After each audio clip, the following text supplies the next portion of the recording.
मैं डॉक्टर शकील अहमद आप सभी लोगों का ऑल हिंदी यूट्यूब चैनल में हार्दिक स्वागत करता हूं। अगर आप हमारे यूट्यूब चैनल को पहली बार देख रहे हैं तो आप इसको सब्सक्राइब करें, जिससे कि हमारी आने वाली हर वीडियोज़ आपको बहुत जल्दी मिल सके।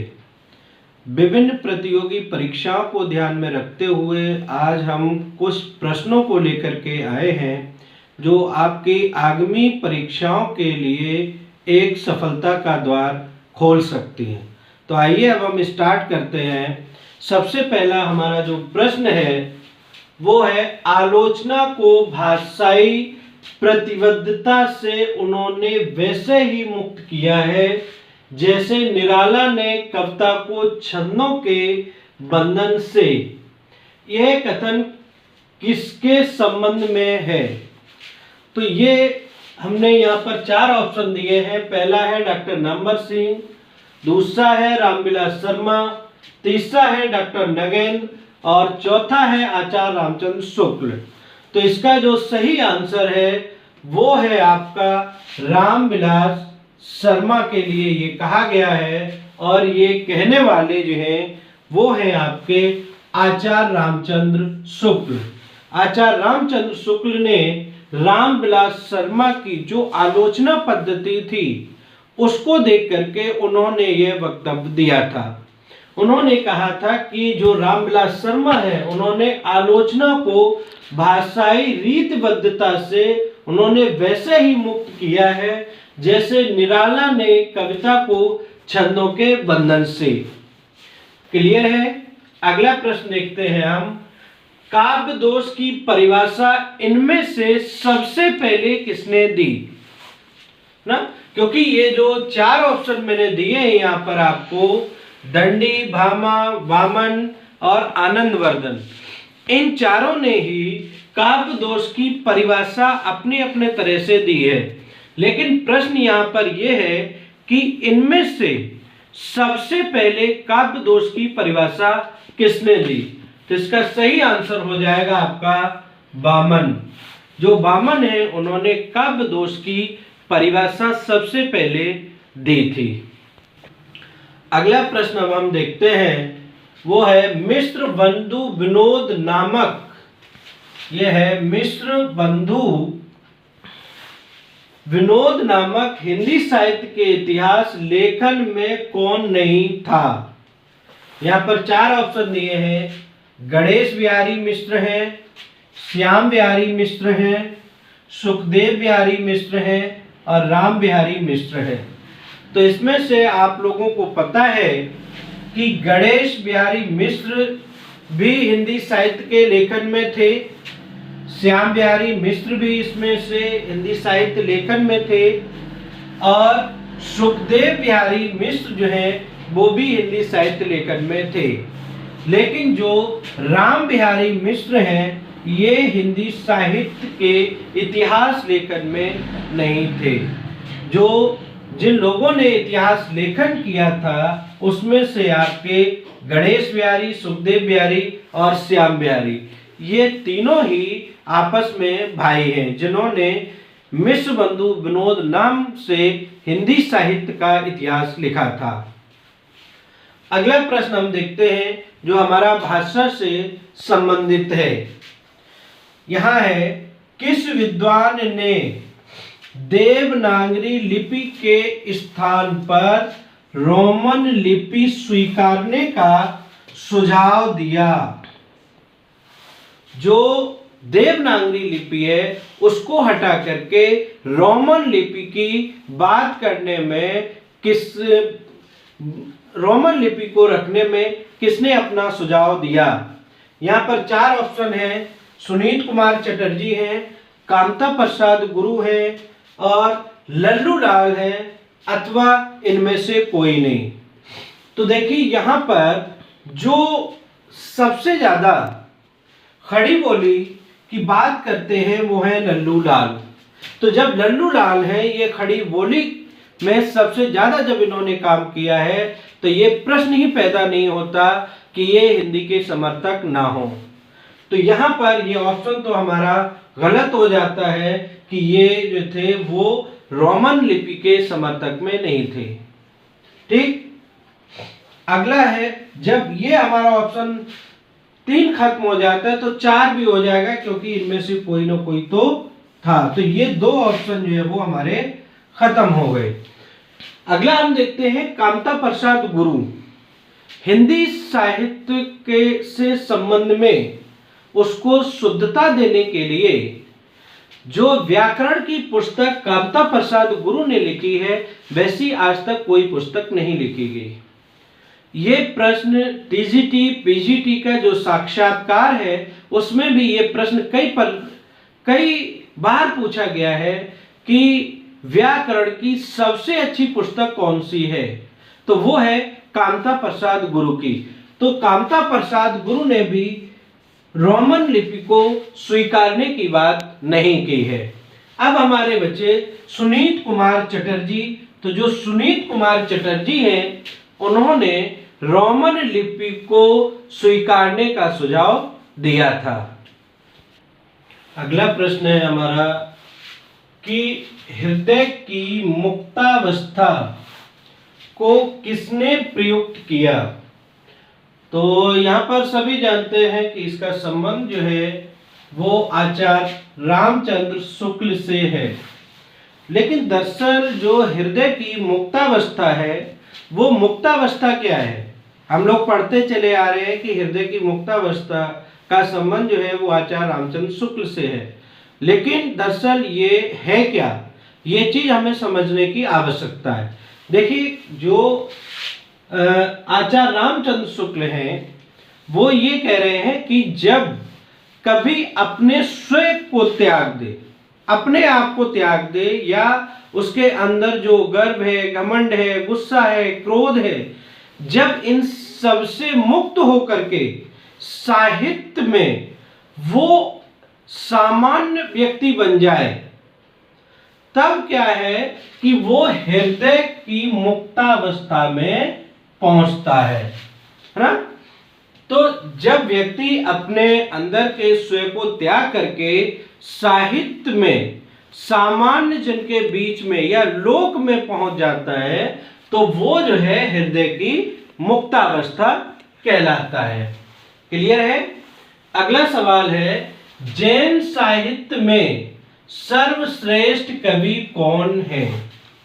जैन साहित्य की बात कर रहा है यहाँ पर। तो यहाँ पर 4 ऑप्शन दिए गए हैं। इसमें मुनि राम सिंह है, अब्दुल रहमान है, पुष्पदंत है और जिनदत्ती सूर्य है ना। तो इसका जो सही आंसर है, जैन साहित्य में जो सर्वश्रेष्ठ कवि थे वो थे आपके मुनि राम सिंह। मुनि राम सिंह ने जैन साहित्य के अंतर्गत कई कविताएं लिखी थीं।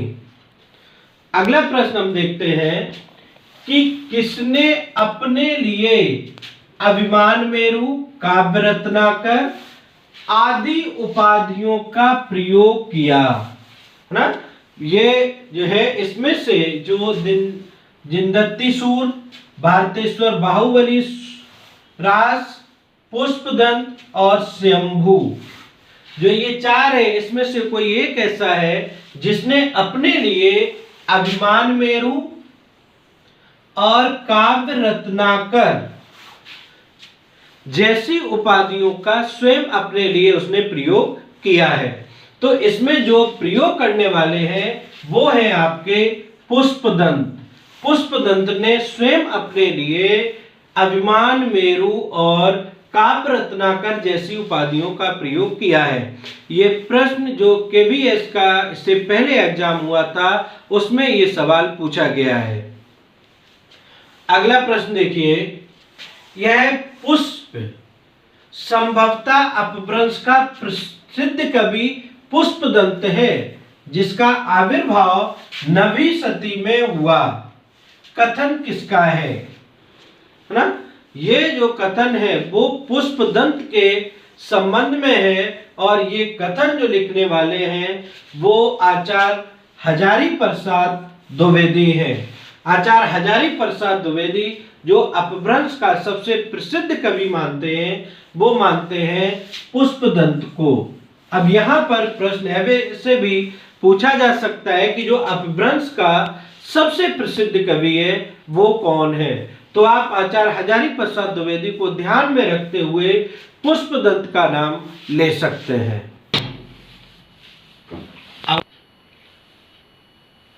अगला प्रश्न है हमारा कि कौन सी रचना दलित जीवन से संबंधित नहीं है। इसमें दिया गया धरती धन्ना अपना, जमीन तो अपनी थी, नरक कुंड में वास, इनमें से कोई नहीं ना। तो इसमें जो है ये जमीन तो अपनी थी, ये दलित जीवन से संबंधित है। इसमें जो दलित है उनका वर्णन विस्तृत रूप से दिखाया गया है। और जो धरती धन्ना अपना ये उपन्यास है, ये उपन्यास जो पंजाब प्रांत है, उस पंजाब प्रांत के जो दलित हैं उन दलितों का इसमें वर्णन किया गया है। तो कौन, जमीन तो अपनी थी ये भी दलित जीवन से संबंधित है। धरती धन्ना अपना, इसमें पंजाब प्रांत के जो दलित हैं उनका वर्णन है। और नरक कुंड में वास, ये जो उपन्यास है, इस उपन्यास में धरती धन्ना अपना का ही एक विस्तार दे दिया गया है। इसलिए ये रचना जो है ये भी दलित जीवन से संबंधित है। तो इसका जो उत्तर सही होगा वो होगा इनमें से कोई नहीं। क्लियर है। ये रचना जो है पंजाब प्रांत के जो दलित हैं उनके जीवन को आधार बना करके लिखी गई। और नरक कुंड में वास, इस रचना में धरती धन्ना अपना का एक विस्तार दे दिया गया। जमीन तो अपनी थी, ये दलित जीवन से संबंधित रचना है। अगला प्रश्न देखिएगा, द्वंद्वात्मक भौतिकतावादी चिंतन।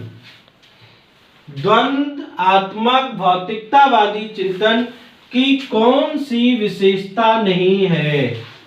इनमें 4 विशेषताएं दी गई हैं, उसमें से आपको निकालना है जो द्वंद्वात्मक भौतिकवाद में नहीं है। और द्वंद्वात्मक भौतिकवाद से खूब प्रश्न पूछे जाते हैं। तो इसमें दिया गया है ईश्वर में अनास्था, प्रत्येक वस्तु गत्यात्मक है, आत्मा मस्तिष्क का ही परिष्कृत रूप है। और जो चौथा ऑप्शन दिया गया वो है शोषण का समर्थन। तो इसमें आप देखेंगे कि ईश्वर में अनास्था, जो भौतिकवादी जो चिंतन है उसमें ईश्वर के प्रति अनास्था भी आप देखेंगे। और ये गत्यात्मकता जो है ये भी द्वंद्वात्मक भौतिकवाद का एक अनिवार्य रूप है, या हम तत्व इसको कह सकते हैं। दूसरा, आत्मा मस्तिष्क का ही परिष्कृत रूप है, यह भी द्वंद्वात्मक भौतिकवाद का एक महत्वपूर्ण भाग है। लेकिन जो शोषण का समर्थन है वो ये नहीं करता है। शोषण का समर्थन चाहे प्रगतिवाद हो, प्रयोगवाद हो, है ना, ये जो है वो शोषण का समर्थन नहीं करते। और वही जो है जो आपका द्वंद्वात्मक भौतिकतावादी चिंतन है यह भी शोषण का समर्थन नहीं करता है ना। तो इसका सही आंसर जो होगा वो होगा शोषण का समर्थन। कि जो द्वंद्वात्मक भौतिकतावादी चिंतन है वो शोषण का समर्थन नहीं करता है।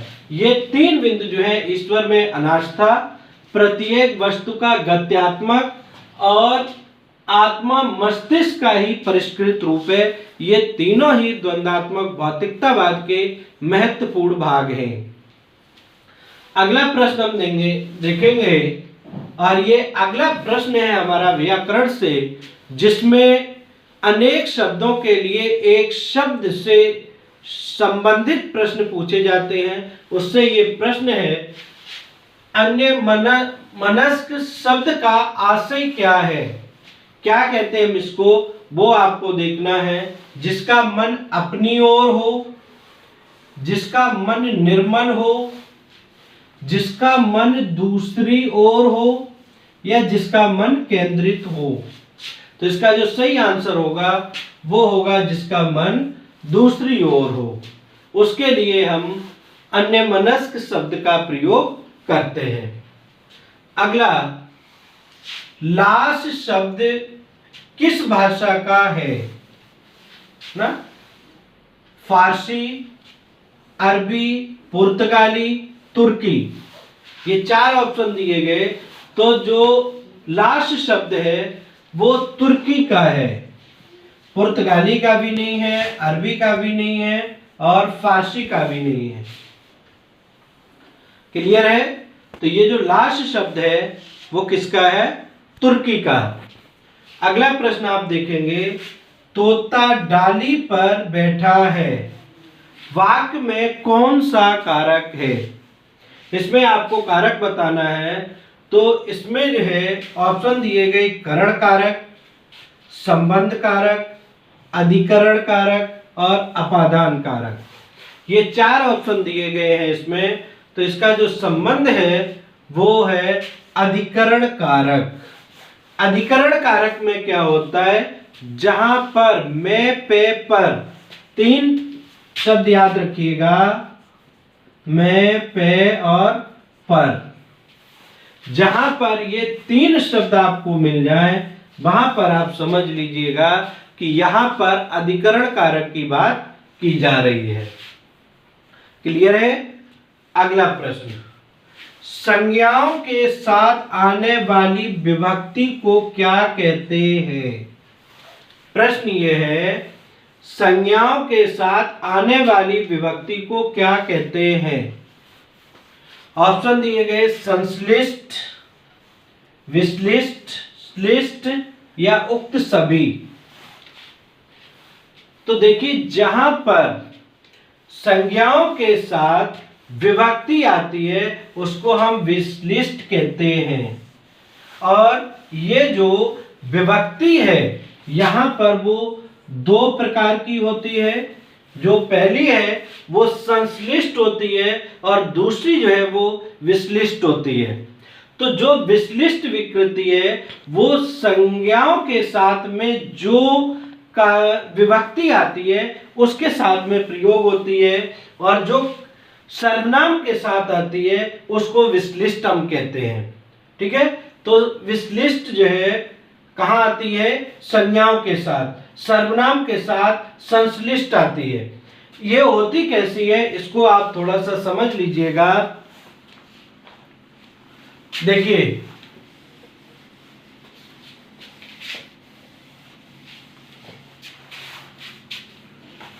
जैसे मैंने एक वाक्य लिखा, देखिए जिसे हमने यहां लिखा, श्याम ने खाना खा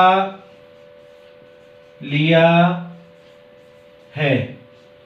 तब यहां पर श्याम क्या है? हमारा संज्ञा है। ठीक है? तो इसके साथ में ये ने शब्द आ रहा है जो क्या है? कारक है। और कारक में कौन सा कारक है? कर्ता कारक है। ठीक है? तो यहां पर ने जो संज्ञा के साथ आया है तो इसकी वजह से यहां विश्लिष्ट जो है वो विभक्ति आएगी। अगला प्रश्न है हमारा, कौन सी रचना अज्ञे की है ना? तो इसमें आप देखेंगे कि जो त्रिशंकु है वो अज्ञे की रचना है, बाकी ये 3 रचनाएं अज्ञे की नहीं है। तो आज हमने 15 क्वेश्चन विस्तृत रूप से पढ़े हैं, जिनकी व्याख्या सहित हमने उनको समझने की कोशिश की है। कल हम फिर मिलेंगे इसी टाइम। जय हिंद।